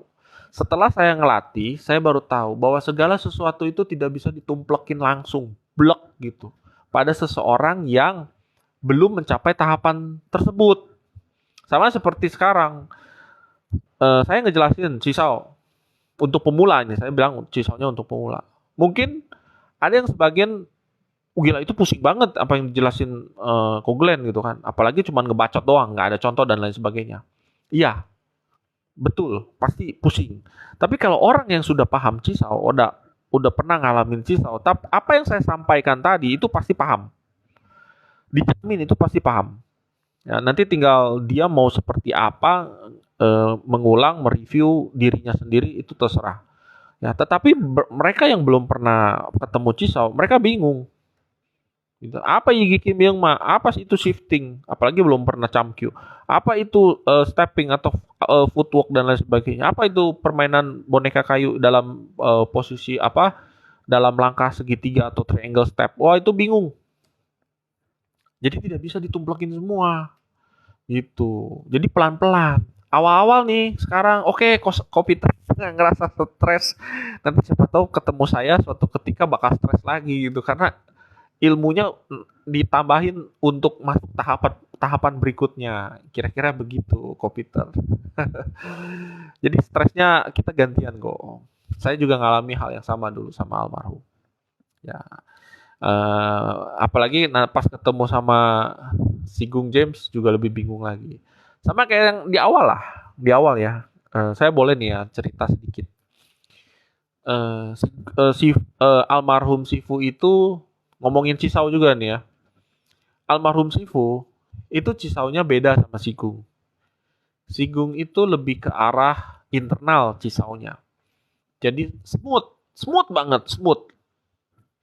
Saya pernah ngikutin. Jadi setelah almarhum meninggal, kan ya namanya murid kehilangan guru, guru yang selama ini nuntun gitu kan. Tiba-tiba beliau meninggal, kemudian saya harus ketemu sama Sigung, di mana Sigung itu awalnya saya belum pernah latihan sama dia. Kemudian latihan Cisau yang ternyata Cisaunya itu berbeda dengan almarhum Sifu dan saya coba menerapkan itu. Awalnya saya bilang wah Cisaunya oke nih. Kayak begini, bener-bener soft, lembut dan lain sebagainya. Ketemu dengan yang tadi poin satu, ketemu sama orang yang memang latihannya tujuannya sama. Nah, suatu ketika saya pernah ikut seminarnya Samuel Kwok. Waktu itu di tahun berapa saya lupa. Ya saya ikut dan saya mencoba menawarkan diri gitu. Saya bilang si Fukwok, saya mau coba Cisau. Tolong dilihat Cisau saya seperti apa. Pada saat tempel tangan, ya Sifu Samuel Kok langsung komplain. Cisau kamu jelek. Kaget kan saya. Ah, jelek. Cisau kamu jelek. Cisau kamu kayak begini, itu nggak bisa dipakai. Coba kamu cisau. Belum apa-apa, dada saya udah bolong. Maksudnya bolong dalam arti kata, saya udah kepukul tinjunya dia. Kamu nggak bisa bertahan dengan cisau seperti ini. Di situ saya mikir. Jadi cisau selama ini saya latihannya salah dong. Masa Sigung ngajarinnya salah? Di situ saya stres. Saya sempat galau itu. Ya kan? Karena ketemu orang yang cisaunya lain. Nggak seperti yang biasanya. Sampai akhirnya saya ketemu, yaitu orang yang bilang bahwa Wing Chun itu segala-galanya struktur. Akhirnya dari situ saya coba cisau yang si Sifu sama Kwok punya, Sigung sama almarhum, saya lebur jadi satu. Ya tentunya saya kosongin cangkir dulu ya. Kosongin cangkir. Cangkirnya saya isi air putih, saya isi kopi, saya isi teh. Ya, dengan takarannya yang disesuaikan. Akhirnya jadilah Cisau yang saya punya sampai saat ini. Jadi Cisaunya yang saya punya itu bukan Cisaunya Sigung, bukannya Cisaunya Samuel Kwok, bukan Cisaunya almarhum. Itu Cisaunya saya. Tapi ketemu sama mereka. Nah, kemarin terakhir saya ketemu lagi sama salah satu praktisi Wing Chun. Sekarang beliau itu juga sebagai praktisi Tai Chi juga. Saya ketemu dia. Saya nggak sebut nama ya. Saya ketemu dia, kemudian saya coba ngobrol, kemudian dia ngasih wejangan, dan kita cisau di sana. Dan apa yang saya gabungkan antara almarhum Sigung dan Samuel Kwok itu tidak jauh berbeda konsepnya sama beliau.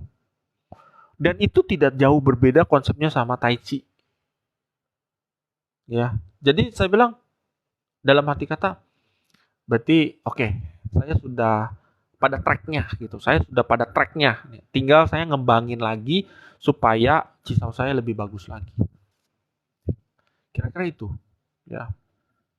Nah, pernah suatu ketika nih, saya boleh sharing sedikit ya. Dulu saya punya kelas, saya pernah ngadain open house. Open house, kemudian di sana itu ada orang yang datang dan nyoba ngajakin saya cisau. Ngomongnya sih asalnya mau cisau, tapi sebenarnya bukan cisau. Tujuannya hanya untuk mempermalukan saya di depan anggota perguruan yang lain gitu kan. Tapi ya sudah, sekarang sih saya anggap itu ya sudahlah, itu suatu pelajaran yang sangat berguna lah. Nah, waktu saya cisau, saya sempat kecolongan. Kenapa? Karena saya melupakan konsep di sana. Ya kan? Karena saya tidak pernah kepikiran jahat sama orang yang datang gitu ke tempat saya waktu itu. Karena memang kan ya istilahnya namanya juga tamu, tamu kan harus disambut. Ternyata tamunya berkata lain gitu. Akhirnya udah saya jabanin cisaunya. Cisau saya di sana itu sudah saya pakai footwork. Ya, mereka cisaunya yang satu, cisaunya cuma satu line. Ya, satu garis lurus doang gitu. Maju ya maju gitu. Nggak ada bentuk yang lain. Dan mereka sudah merasa itu cisaunya mereka puas, selesai. Ya itu urusan mereka lah ya. Tapi saya cukup nggak puas dengan cisau gaya begitu. Walaupun itu sebenarnya cisaunya mirip dengan cisaunya almarhum guru saya, gitu kan. Nah, dan saya tahu gaya mainnya seperti itu. Ya udah, saya pakai triangle step, selesai. Saya bisa ngepres, saya bisa habiskan energinya, saya bisa bikin kecapean. Ya, tanpa saya harus kecapean. Kemudian yang kedua, ada dua orang yang ngajakin saya cisau. Yang kedua cisaunya beda. Cisaunya diem, shifting nggak dipakai, stepping pun tidak ada.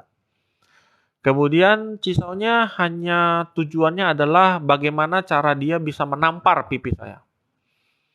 Nah, ingat, cisau itu kan tujuannya untuk melatih sensitivity. Kalau itu untuk tonjok-tonjokan atau tampar-tamparan, dari awal kita cisau dua tangan, itu antara si A sama si B itu udah bisa saling serang dan itu kena gitu loh. Jadi buat apa harus puter-puter tangan lagi? Nggak ada tujuan. Jadi kalau misalnya si A mau gampar si B juga bisa gampar si A. Karena peluangnya sama, 50-50. Nah, hal ini pun terjadi pada saat itu. Hal yang pertama, waktu cisau, saya berhasil memasukkan telapak tangan saya ke pipinya dia. Harusnya cisaunya selesai. Saya bukan gampar waktu itu, tapi saya cukup menyentuh pipinya dengan telapak saya. Harusnya selesai. Tapi tiba-tiba dia gampar pipi saya. Dari situ saya sudah mikir, wah berarti cisaunya gayanya seperti ini nih ya, gampar-gamparan. Oke, saya jabanin. Ya udah. Dia menggampar sekali, padahal saya cuma nempel pipi doang. Akhirnya yang ketiga, saya gampar beneran. Saya gampar, dia gampar balik, saya gampar lagi. Ya. Karena ya saya bilang Cisau itu bukan untuk gampar-gamparan, Cisau itu bukan untuk sparring. Kalau mau sparring ya kita langsung sparring, bukan melalui Cisau. Kira-kira begitu. Nah, itu pengalaman saya dalam menghadapi gaya Cisau orang yang selama ini belum pernah saya hadapi. Tetapi kita yakin dengan konsep, dengan konteks saat kita latihan, kita bisa menjaga structure, kita bisa menjaga postur, sehingga pada saat kita harus shifting, kita bisa sampai shifting. Pada saat kita harus side step atau kita harus menggunakan footwork, kita bisa menggunakan itu juga. Gitu. Kira-kira itu sih teman-teman yang bisa saya sampaikan mengenai shifting. Ya. Jadi apa yang saya sampaikan malam hari ini adalah pola latihan Cisau, ya, karena ada yang menganggap penting dan ada yang menganggap tidak penting. Ya. Cisau tidak penting buat mereka yang berorientasi berkelahi. Wing Chun dipakai untuk berkelahi. Wing Chun dipakai untuk nangkis, untuk pukul. Tidak penting buat mereka yang berorientasi bahwa gue bisa mukul, gue bisa nangkis, itu sudah cukup. Cisau tidak penting untuk mereka yang berorientasi. Cisau itu adalah mencari poin, seperti dalam pertandingan. Ya. Tetapi yang saya bahas di sini adalah Cisau yang menurut mereka penting untuk meluruskan dan menerapkan materi-materi dasar yang sudah kita pelajari sebelumnya untuk bisa kita terapkan di Cisau dan nanti akan dibalikan lagi ke materi tersebut. Jadi teman-teman yang lagi latihan drill sekarang mungkin belum pernah nyentuh Cisau, tolong latihan drill dengan tepat. Bagaimana tansau? Kalau sudah tansau, belajar paksau, bagaimana paksau yang tepat. Kalau misalkan paksau sudah, jamsau sudah belajar bagaimana jamsau yang tepat. Gansau, gamsau, ya kan, kuansau, bongsau sekalipun, usau posisinya seperti apa, itu pelajari dengan tepat, ya. Drill, lakukan drill, explore lah berbagai macam bentuk kombinasi dari kedua tangan kita, ya kan. Kita nggak kenal Cisau nggak masalah, ya kan. Pada saat suatu kesempatan tertentu di mana pelatih kita, sifu kita, kemudian tiba-tiba ya sudah yuk kita latihan single Cisau, kita sudah tidak kesulitan, kita sudah bisa menerapkan structure dari setiap bentuk tangan yang kita latih, kita sudah bisa menerapkan shifting atau pivot ya dari latihan-latihan drill tadi. Yang tentunya kalau kita pakai bongsau, kita udah pakai shifting, dikombinasikan di shifting. Kita sudah gansau, itu sudah pakai shifting. Kita kuansau, itu sudah pakai shifting. Kemudian mungkin ada yang sudah latihan stepping juga, baru latihan Cisau, nggak masalah, ya kan? Atau mungkin kebalikan, shifting belum, stepping belum, tetapi untuk ke sana kita dikasih Cisau dulu, nggak masalah, ya kan? Tapi nanti sesudah Cisau kita dapet, kita sudah latihan Cisau dengan periode tertentu, yaitu kita balikin lagi ya ke latihan-latihan dasar yang tadi saya sebutkan, latihan drill, ya. Cisaunya dipakai di sana. Jadi dengan latihan Cisau kita diusahakan bisa melakukan yang namanya mengontrol structure agar tetap on, kemudian kita bisa mengontrol tenaga untuk bisa on off. Ya, sama seperti saklar listrik, saya sering ngomong, kalau listrik ini nyala terus, ya, kita kan bayar PLN mahal. Ya, ini logika ya, kita logika. Mahal, bayar listriknya kan lebih mahal ketimbang saat lampu ini tidak penting ya kita matikan. Tetapi saklar itu tetap ada di sana. Saklar ini menggambarkan struktur kita, bentuk tangkisan, bentuk pukulan. Bentuknya itu tetap kelihatan. Tetapi listrik itu menggambarkan tenaga yang kita pakai.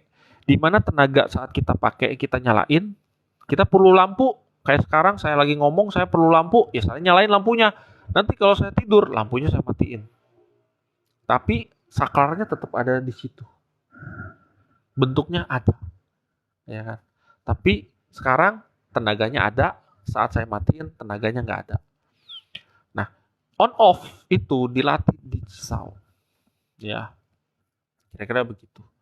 Nah, dengan Cisau juga kita melatih untuk tidak melihat tangan, tidak chasing hand, tetapi kita mengejar center line. Kita mengejar sasaran yang mau kita pukul, kita mengejar sasaran yang mau kita eh, kalahkan. Bukan kita mengejar tangan yang berhadapan sama kita. Kira-kira itu. Ya. Oke, jadi itu materi Cisau pada malam hari ini. Ya, terima kasih juga buat teman-teman yang sudah nonton saya ngebacot dari awal sampai akhir. Maaf juga untuk yang di YouTube dari tadi kayaknya suaranya nggak kedengeran. Ya, 1 jam 49 menit itu ada satu orang yang ngelihat bibir saya juga nggak tahu. Eh, Nanti mungkin yang di TikTok ini kemungkinan saya akan download videonya. Kalau dari saya bisa download. Nanti saya edit, baru saya masukkan di YouTube. Jadi teman-teman yang di YouTube mungkin baru bisa lihat ya. Dan mungkin teman-teman yang mau ngelihat dari awal saya ngebacot, ngedengerin lagi hal-hal tadi apa aja yang saya sebutkan, bisa nanti lihat di YouTube. Ya mudah-mudahan 1-2 hari ke depan saya bisa posting. Oke, oke komputer, komputer masih di sana ya. Tidak ada yang pertanyaan ya. Buat teman-teman yang baru join juga, nanti bisa lihat di YouTube channel Wing Chun Harmony Indonesia. Dan kita ketemu lagi di bacotan yang akan datang ya. Semoga ada topik yang bisa saya bahas. Oke, kira-kira itu aja teman-teman. Sampai ketemu lagi di video saya yang akan datang. Selamat malam, selamat beristirahat, selamat beraktivitas kembali besok hari Senin. Selamat malam, sampai ketemu lagi. Salam Wing Chun Harmony Indonesia. Bye.